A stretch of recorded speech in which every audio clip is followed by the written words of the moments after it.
கர்த்தருடைய பரிசுத்த நாமத்திற்கு ஸ்தோத்திரம். அன்புடன் இந்த காலவேளை உங்களை அனைவரும் வாழ்த்துக்கிறேன். எடுத்துக்கொள்வோமா? ஆபாக்குக்கு எழுதின தீர்க்க தரிசன புத்தகம் 3வது அதிகாரம் 19வது வசனம். ஆண்டவராகிய கர்த்தர் என் பலன், அவர் என் கால்களை மான் கால்களைப் போல் ஆக்கி உயரமான ஸ்தலங்களில் என்னை நடக்க பண்ணுவார். நம்ம பார்த்தோன்னாக்கா இந்த மான்கள் இப்படிப்பட்ட பாதைகள் நடக்குமானால் அதோடைய நடக்கும் பாதைகள் கரடு முரடான பாதைகள், அதே சமயத்தில் மலைகளை ஏறக்கூடிய தன்மை அதுக்கு இருக்குது. அது மட்டும் இல்லை, அது ஏறுகிற மலை கூட சில நேரங்களில் செங்குத்தான சரிவு உள்ள மலைகளாக இருக்குது. ஸோ இந்த ஒரு சூழ்நிலையில் ஆண்டவர் விசேஷ வண்ணமாக இந்த மான் கால்களை படைத்திருக்கிறார்.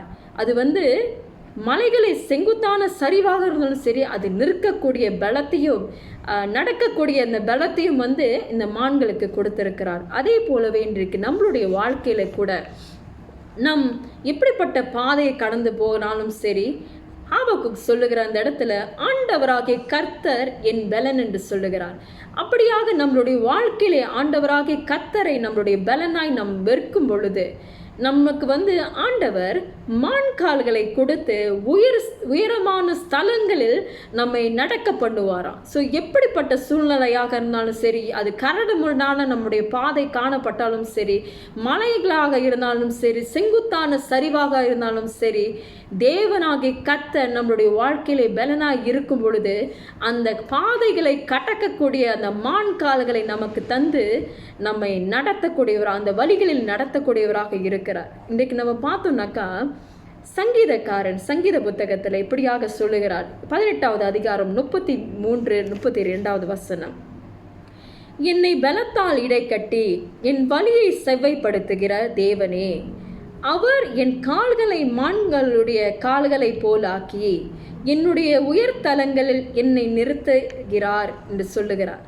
இன்றைக்கு இந்த 2 வசனத்தை நம்ம பார்த்தோம்னாக்கா 2 வசனமும் ஒரே வார்த்தை தான் சொல்லுது.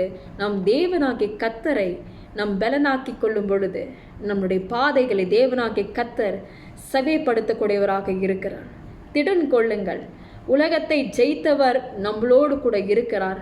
நம் கடந்து செல்கிற பாதையானது அவர் நம்மளுடைய வாழ்க்கையிலே பலனாக இருக்கும் பொழுது அது நமக்கு கடினமாகவே தெரிகிறது.